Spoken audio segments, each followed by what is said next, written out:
Hi மக்களே வணக்கம். சுற்றுமொழி சுடலே பார்த்தீங்கன்னா நம்ம சுடர் பாப்பா நாளைக்கு காலைல ஸ்கூலுக்கு போக போகிறோம், மாமாவை சேர்த்து விட போகிறான், ரொம்ப சந்தோஷமாக இருப்பாங்க. அந்த நேரத்தில் சரளா என்ன பண்ணுவா, எதுக்கு நீயும் கிளம்புற, எங்கள் பசங்களுக்கு ஃபீஸ் கட்டவே காசு இல்லை, நீ வேறு எதுக்கு ஸ்கூல் கிளம்புறன்னு சொல்கிற, இந்த கனவெல்லாம் காணாத அப்படின்னு திட்டுறாங்க.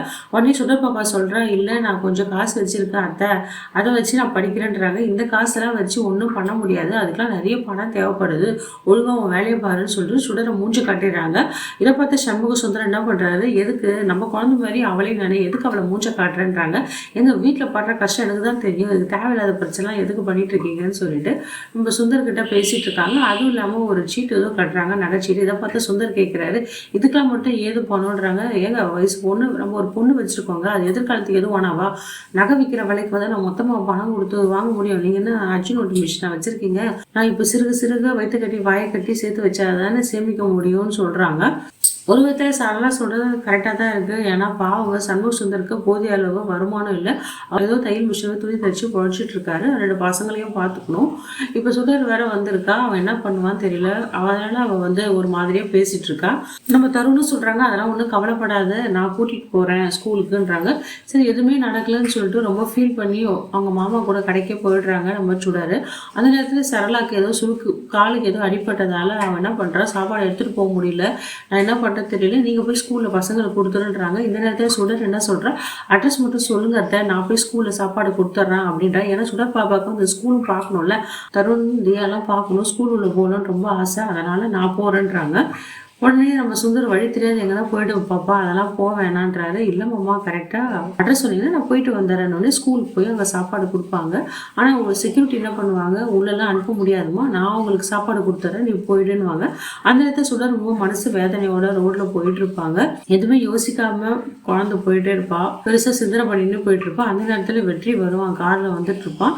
அவன் வந்து சடன் பிரேக் போட்டுருவான். அப்போ இந்த பொண்ணு என்ன இவ்வளோ கேர்லெஸ்ஸாக இருக்க, பார்க்காம போகுது என்னோட ரோட்லன்னு சொல்லிட்டு இந்த பொண்ணை கூப்பிட்டு போவான். ஆனால் டக்குன்னு பின்னு வாங்கிடுவான். வெற்றியோட ஃப்ரெண்டு என்ன பண்ணுவாங்க, ஏன் இந்த பாப்பா இந்த அளவுக்கு யோசனை பண்ணி போகுதுன்னு பேச போவான். ஆனால் அவனும் பேசாமல் திரும்பி போயிடுறாங்க. நம்ம தருணும் என்ன பண்ணுவான், தியா கிட்ட வந்து நீங்கள் ஸ்கூலுக்கு வர முடியாது போயிடுச்சு, சரி கவலைப்படாத, என்ன இருந்தாலும் உன் ஆசை நிறைவேறும்.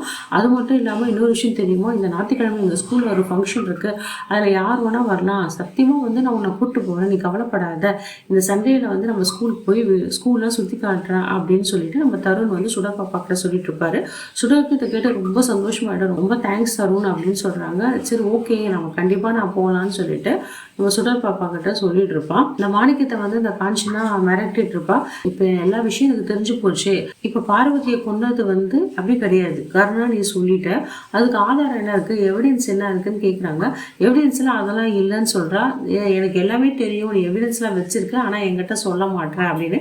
உடனே மாணிக்க சொல்லுவோம், இதெல்லாம் தெரிஞ்ச நீ என்னை ஏமாத்திட்டா என்ன பண்ணுவேன், அதெல்லாம் நான் ஏமாற்ற மாட்டேன்னு சொல்கிறா இந்த காஞ்சனா. சரி உனக்கு கர்ணாக்கு என்ன பிரச்சனை கேட்குறா. கர்ணா கிட்ட நான் வட்டிக்கு வாங்கியிருந்தேன், அவன் பணத்தும் கட்டிட்டு அவன் பணத்தையும் ஏமாத்திட்டு என்னோட வீட்டோட டாக்குமெண்ட்லாம் வச்சிருக்கான், அந்த சொத்தோட மதிப்பு வந்து ஒரு 50 லட்சம் இருக்குன்னு சொல்றா. உடனே இந்த காஞ்சனா சொல்றா, நான் எப்படியோ கர்ணா கிட்ட டீலிங் பேசி உனக்கு சேர வேண்டிய பணம் 50 லட்சம் ரூபாய் நான் வாங்கி தரேன், ஆனால் அந்த எவிடன்ஸ் நீ எனக்கு கொடுக்கணும் அப்படின்னு சொல்றா.